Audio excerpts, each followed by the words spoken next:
When electricity is sold as a service, households, businesses, governments pay for the electricity they receive rather than simply for the equipment which is installed.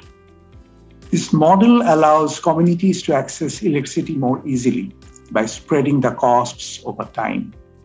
This also creates an incentive for the electricity providers to properly install and maintain their systems, as their income is tied to the successful delivery of power. Many low-income communities do not have funding to purchase a solar energy system outright, but they, together with government ministries, are more likely to be able to afford payment of installments for electricity when it is delivered as a service. In most developing countries, health is chronically underfunded. And much of the funding that does come through the system is in the form of out-of-pocket payments by individuals. This leads to impoverishment, or it means that people do not seek the services they need when they need them. The first challenge has to be funding and financing, both for procuring energy solutions and also for maintaining them. So health facilities and schools need a lot of support to be able to deliver quality services, and reliable electricity plays such an important role in enabling that.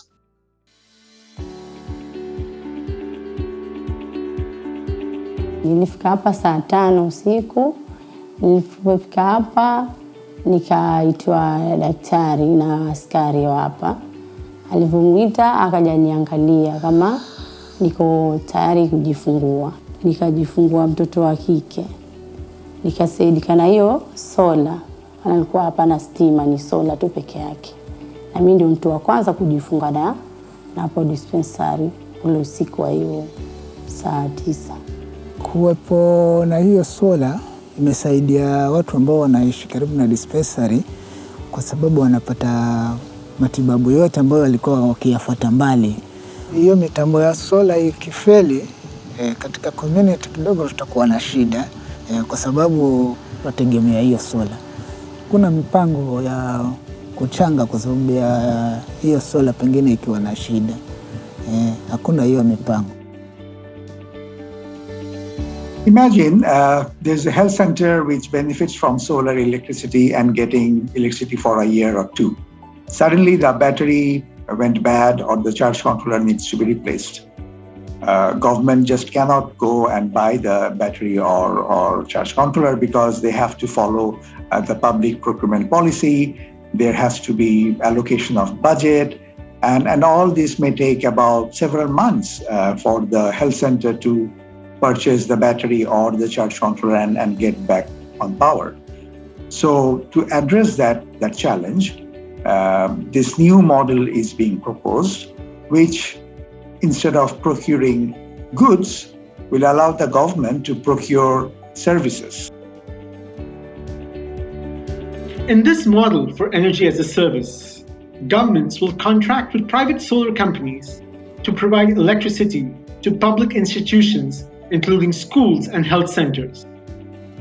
Payments will be made as regular installments from the government to the solar company after the remote monitoring system has verified that the energy services provided by the private solar company meet key performance indicators. These payments will cover both the capital costs and the ongoing costs for operations, maintenance, and replacements of critical parts such as batteries. In an example scenario, a national health ministry enters into a long-term service contract with a private solar company to provide electrification for a group of healthcare facilities. Under this contract, monthly payments will be made by the health ministry to the solar company after the remote monitoring system verifies that energy services have been provided. Key performance indicators will include energy generated, battery health, and other contractual elements. The Ministry of Finance will be responsible to allocate sufficient budget to the Health Ministry.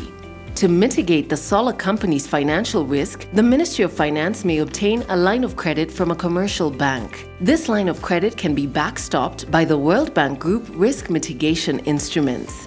If the health ministry is delayed in making the monthly payment, the commercial bank will pay the solar service providers directly, thus generating a new short-term loan from the commercial bank to the Ministry of Finance. The Ministry of Finance will have to repay this loan within a pre-specified period. Otherwise, the commercial bank will call upon the World Bank Group Risk Mitigation Instrument. All payments, whether from the ministries, the commercial bank, or the World Bank Group, will depend upon the verification of services provided by the remote monitoring system. Through this new service-based model, companies will be incentivized to maintain the installed solar systems for the duration of their expected lifespan.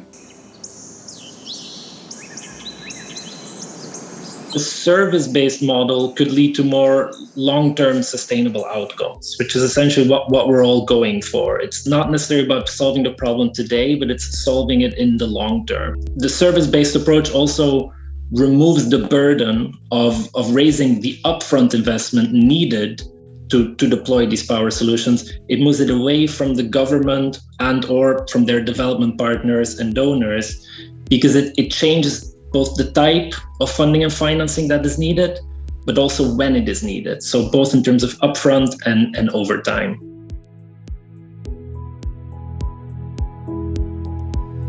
I think there are two key issues to raise when we look at electrifying public institutions: sustainability as well as scalability.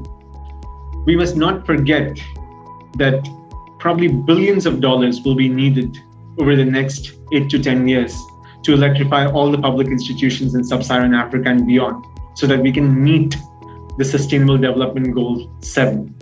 And what this essentially means is that we need the private sector to be an able partner to public agencies to invest in the electrification of public institutions.